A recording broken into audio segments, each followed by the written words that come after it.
Is there any relevance of native speaker norms? That's a question for TEFLologists. Is it better to focus on form or to focus on forms? That's a question for TEFLologists. If you use a textbook, is your classroom authentic, or should your approach be more learner-centric? From feedback to learner autonomy, we'll discuss it all on TEFLology. Welcome to the TEFLology podcast, a podcast all about teaching English as a foreign language and related matters. For this episode, we're going to do something a little bit different. We're going to review the IATEFL conference, which took place in the UK earlier this month. Unfortunately, the three of us could not be there. However, we were lucky enough to speak to Sandy Millin over Skype. Firstly, I'll let Sandy introduce herself. I'm Sandy Millin, and I'm working as the Director of Studies at International House Bydgoszcz in the central north of Poland. I work as a part-time CELTA trainer, and I've also just started doing materials writing. So when I was at IATEFL, I was very excited to see my name on the front of a book for the first time. I've contributed to the new Keynotes workbooks, which is a series from National Geographic based on TED Talks. And I've also just published my own little ebook, which is called Richer Speaking, which is about ways of adapting speaking activities, like changing the techniques. And I do a lot online as well. So Matthew and Rob asked Sandy to reflect on the conference and talk about some of the presentations she attended. We also asked Sandy to reflect on her own presentation too, as well as blogging from the conference. We hope you enjoyed today's conversation.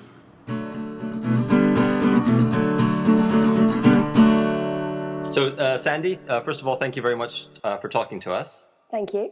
And I guess maybe the main reason we're talking to you today is that you are, as far as we know, fresh back from the IATEFL conference. I am indeed, yeah. I came back on Saturday, got back home at 3:00 in the morning on Sunday. Maybe just for our listeners and for some of us who don't know so much about IATEFL, maybe first just some basics, for example, how long it lasts and where it was, etc. Yeah, so IATEFL, the initial stands for the International Association of Teachers of English as a Foreign Language, and the organisation is based in the UK. They have an annual conference, and this year was their 50th conference. It moves around the UK, so this year it was in Birmingham at the International Convention Centre, the ICC. And the main conference lasts normally for 3.5 days. So this year it was Wednesday, Thursday, Friday, and Saturday. It finished about 3:00 on Saturday.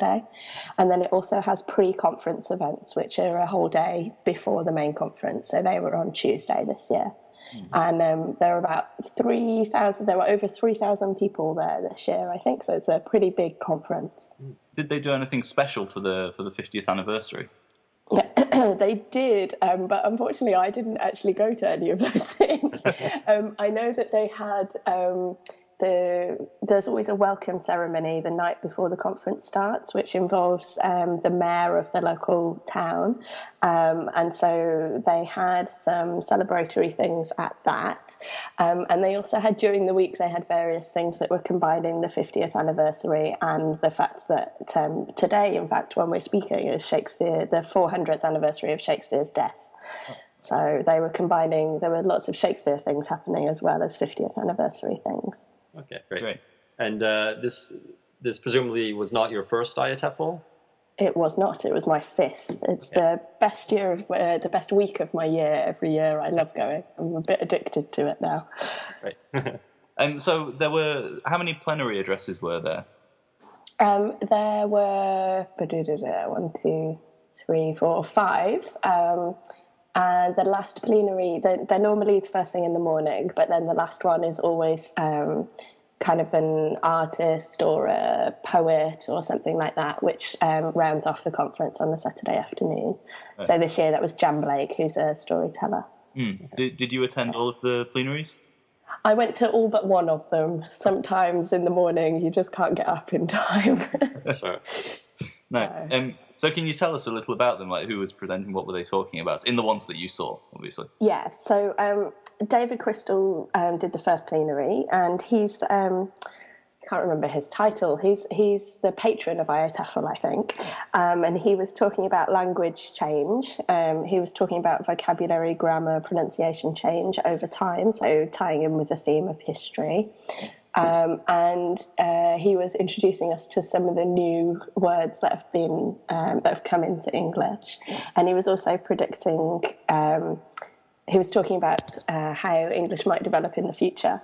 I think the kind of word of the conference that kept popping up again and again and again was mansplain, which is where a man explains something to a woman that she already knows. So that one popped up quite a few times.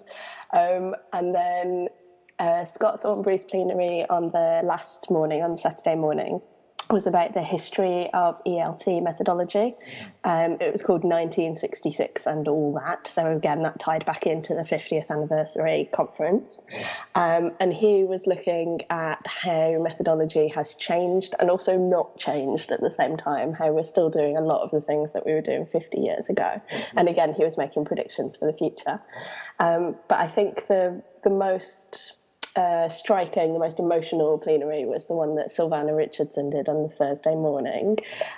She spoke to us about, or her plenary was called the native factor, the haves and the have-nots, and she spent an hour basically debunking myths about native and non-native teachers. So things like we can't hire non-natives because the students want native speakers. She gave us lots of research to show that actually a lot of the time students don't really know what they want, or they're looking for a good teacher, and the fact that you're a native or a non-native doesn't really make a difference. The plenary got a standing ovation, which I think was very well deserved, and I was not the only person with tears in my eyes at the end of it. It's also the thing that I think has generated the most discussion out of the conference. There have been lots of blog posts about it, and it's kind of come back again and again, which I think it should. And at the end of the plenary, Jim Scrivener said this was the IATEFL I Have a Dream plenary, which I agree with. And I really hope it's an issue that we don't have to keep talking about because we sort it out. It's something that I keep advertising to people, and I think everybody should watch that plenary, even if they watch nothing else from IATEFL. It's available online to watch. So, do you think part of its impact was because it was such an eye-opening talk for people? So it was an issue that most of the people there hadn't considered before? I don't know that it was that they hadn't considered it, but I think it's one of those things that is kind of there in the background and people don't consciously think about it. I think the reason it had such an impact is the fact that we still have to talk about it, I think, had quite an impact. But also I think the fact that people weren't expecting it. I mean, Savannah started off by saying, you look at the plenary lineup, you've got David Crystal, you've got Scott Thornbury, you've got Diane Larson Freeman, everybody knows who those people are, but who is Savannah Richard Turn? And she was exposing the fact that there are so many assumptions that we make in connection to native, to non-native, and to the stupidity of the term non-native, because by using that term you're implying that people are lacking, and you're focusing on the fact that some people don't have any self-esteem, for example, because they see themselves as perhaps in some way inferior to a native speaker because they're lacking the fact that they've grown up with that culture, which is a really stupid way to think about it. But I saw echoes of that in other talks within the conference. So, for example, I went to a talk which was about using drawing as a reflection tool, and it was the talk was done by Matilda Wong from the University of Macau, and she was working with students who were Cantonese and Portuguese in origin, or mostly Cantonese in origin, and she asked them to draw a picture of their ideal classroom with them and their students. So her students will probably all look Cantonese, and one of them, the only one who drew in colour, had drawn a white person with blonde hair as the teacher at the front of the room. So there is no way that teacher will ever be a white person with blonde hair, but in her head, that's what she needed to be a teacher of English. And that's a crazy thought, and I find it slightly depressing as well. And I think it's things like that meant that Savannah's plenary had such an impact. So there's been quite a lot of discussion of the plenaries online, but Were there any particularly interesting smaller talks that you went to see that perhaps our listeners won't have heard of if they weren't able to attend the conference themselves? Yeah, so I think that talk that I just mentioned by Matilda was a very interesting one, and sadly it only had 10 people in the audience. I picked the talk entirely on the basis of the name of it. I'd forgotten to read the abstracts that day, and so just picked at random, and I'm really glad I picked that one. That was the surprise of the conference for me.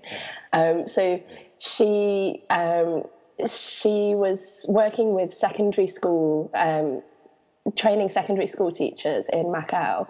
So they were pre-service teachers. They were going to do their first practicums in a local secondary school. So they had 2 one-month practicums in the 4th year of their bachelor's. And as part of it, she wanted to teach them how to become reflective teachers. So previously, she'd always used written journals, but she found that sometimes that could cause burnout, or it could feel like extra pressure for the teachers rather than actually benefiting them from the reflection process. So she decided that she wanted to try drawing with them.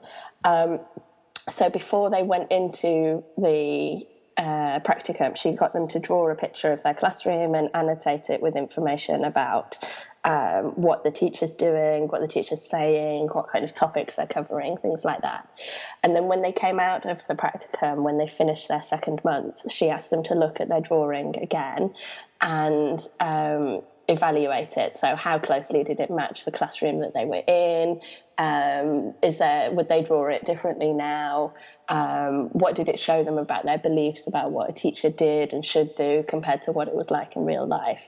And she said there were some very interesting findings. Like one person, for example, had completely forgotten to draw a teacher into their picture, so she was focusing completely on the students. Another teacher had, or 3 of the teachers drew smiley faces on their faces.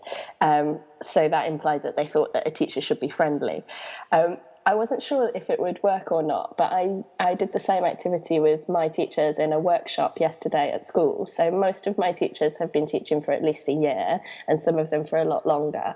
So I just got them to draw it and then analyse what they were thinking about.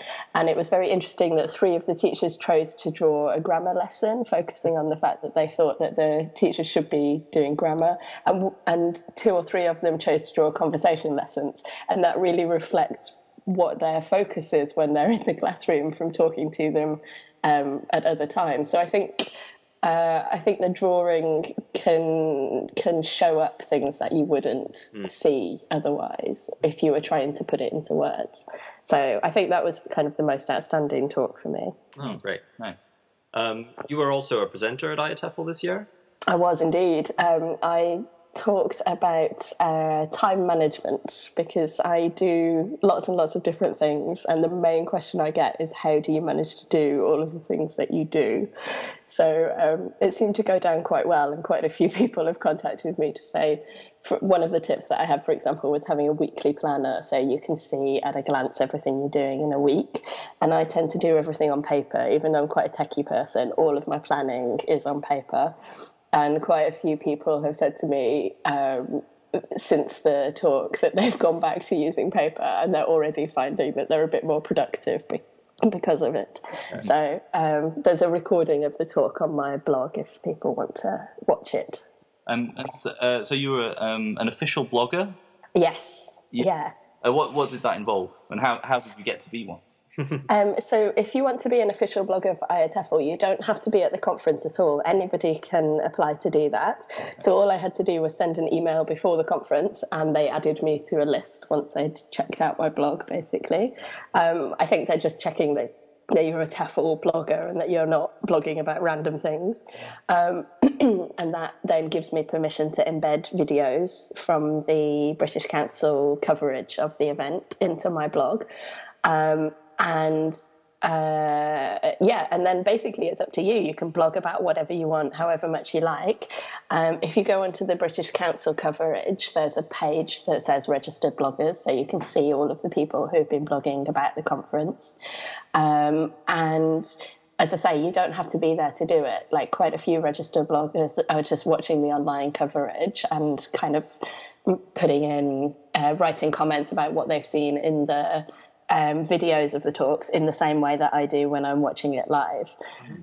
So different people do it in different ways. For example, Lizzie Peenard, when she goes to the conference, she writes a blog post from each talk that she goes to. So she produces, we worked out an average of 25 blog posts every IATEFL, which is a rate that I don't think many of us could keep up, not even me. I tend to tweet during the conference, and then afterwards I look back at all of my tweets and group those into blog posts kind of by topic. Yeah. So this year I had ones about using a corpus, about supporting students, so things like special educational needs and helping students who are scared of learning English. I had one where I talk about the talks that I missed as well. So when you're watching the tweet stream, you can kind of attend talks that you're not actually at. So I also put in things into a blog post about talks I wish I'd been able to go to, which, as you can imagine, there were quite a few of them.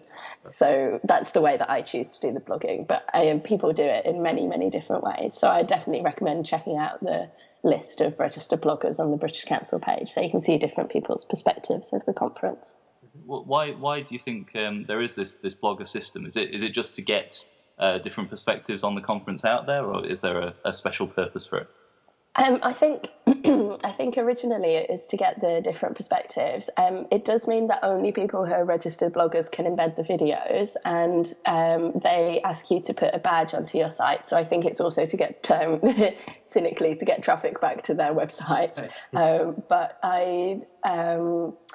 I think it also means that people who, like, my blog is already fairly well known and quite a lot of people follow it, but it means that people who aren't so well known can use it as a way to get them started blogging, because it gives them something to talk about. Because I think one of the problems for a lot of people when they start is they don't know what to write about. Mm-hmm. So by having something like the registered blogger system, they have a selection of blogs that they can read, and they can have a look at different examples of people's blogs, but they can also add their own voice to it as well. I think it extends the online coverage as well, like the video coverage, because this year was also the 10th anniversary of the British Council providing online streaming of the talks, some of the talks and things. And I think that's done quite a lot to make IATEFL accessible to people who can't attend the conference in person as well. Mm. Are there any other bloggers that you'd particularly recommend? So I've already mentioned Lizzie Peenard, which is Pinard, if you're looking for it. Her blog is Reflective Teaching, Reflective Learning. So she likes, she focuses on English for academic purposes. So quite a few of the talks that she went to deal with that. Who else has been blogging? Sue Swift has been blogging about some of the plenaries, and also Mike Griffin, who was on your podcast before. Mike Griffin was talking about what he thought about Scott Thornbury's plenary, for example. I have to say I haven't had a chance to check out many of the blogs because it's taken me quite a long time to write my own blog post this year. Okay. So, yeah. Maybe it'll come out a bit more from reading those other blogs, but while you're at IATEFL, were there any themes that, maybe not themes that were intended there, but things that people were talking a lot about during the conference, kind of any emergent themes?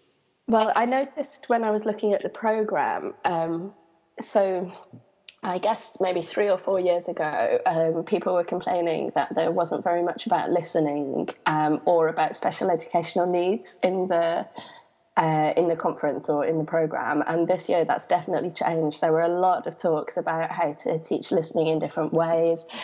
So I went to one, for example, by Lewis Lansford, which was about using TED Talks to include non-native English speakers as authentic input.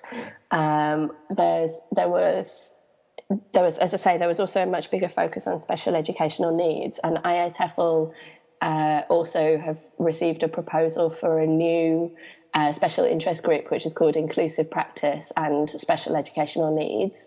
So they're looking for 50 people who will make that their special interest group, their SIG, so that they can get that set up. And there were talks about, as part, like various people were talking about dyslexia, and there was at least one focus group on there was at least one forum on special educational needs as well. So that was much more prominent. For the first time that I've noticed, there were at least 2 talks about LGBT, so lesbian, gay, bisexual and trans, so making that more visible within ELT materials, for example. Again, I didn't manage to go to those talks, but it was nice to see them on the programme. And there were also talks about, for example, adapting exams for deaf and visually impaired students. So there was a lot more about inclusivity in general. And the other thing, apart from Savannah's plenary, was, again, there were a lot more things about helping non-native teachers. So, for example, Dita Phillips did a talk called I'm a non-native speaker teacher, hear me roar. So she was talking about being a Czech person working as a CELTA trainer in Oxford in England, and so about trainees' responses to that, but also how she's able to build up the confidence of non-native trainees because she's been there and done that. There was also Damien Williams talking about the language development toolkit, which is an idea to help teachers who want to develop their own English proficiency so that they can get opportunities, for example, to teach higher levels, or to just feel more confident and build their own self-esteem in the classroom. So I think they were the 3 main themes that I noticed. I'm sure other people would notice different ones, but that was what I noticed this year. Maybe one final question about the conference itself, or about IATEFL in general. I assume you've attended conferences and other conferences and conferences in other countries. What do you think is maybe what makes IATEFL unique amongst conferences, if it is unique in any way? So I have been to a few conferences. IATEFL is by far the biggest one that I've been to. Most of the conferences that I've been to have been one-day ones, but I did go to TESOL France 4 or 5 years ago, which is over 2.5 days. I think for me, what makes IATEFL so different is it draws people from all over the world. So it really is international, and you do see a whole range of perspectives.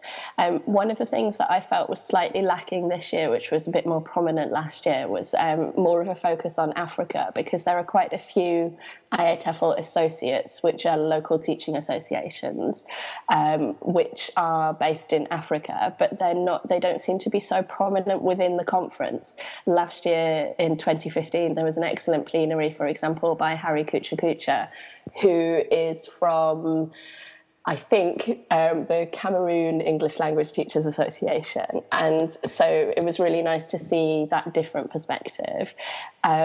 I think another thing that makes it different is, as I said, that it's very international, but also the size of it. It means that there is always somebody who's from a similar context from you, but perhaps in a different country, or who has insights that can help you.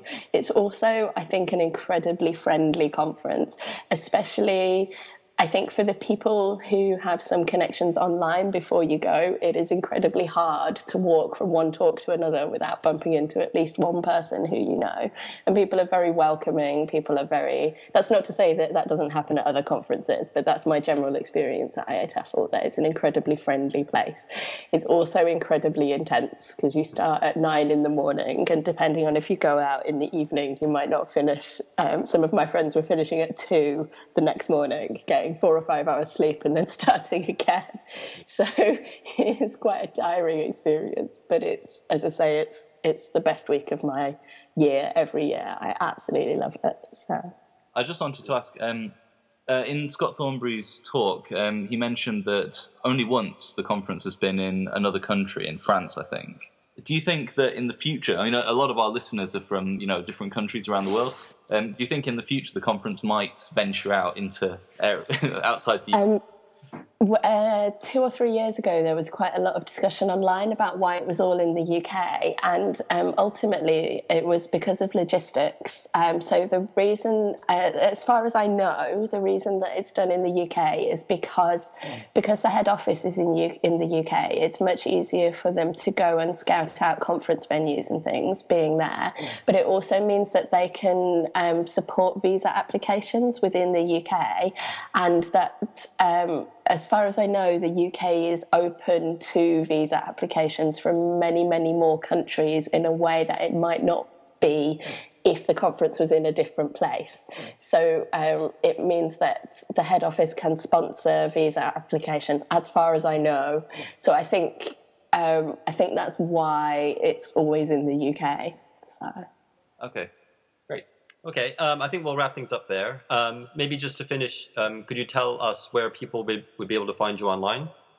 Yeah, so I tweet and I blog. In both cases, you need my first name, which is Sandy, my surname, which is Millin.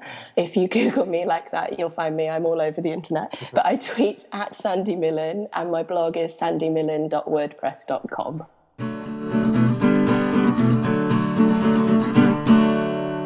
Thank you very much for listening today. We hope you enjoyed today's episode, and we'd like to say a huge thank you to Sandy for coming on the show. As always, feel free to follow us on Twitter at TEFLology. Feel free to leave a review on iTunes. Send us an email at teflology@gmail.com, and also visit our website, teflology-podcast.com, which is the home of our podcast. Okay, so until next time, it's goodbye from us.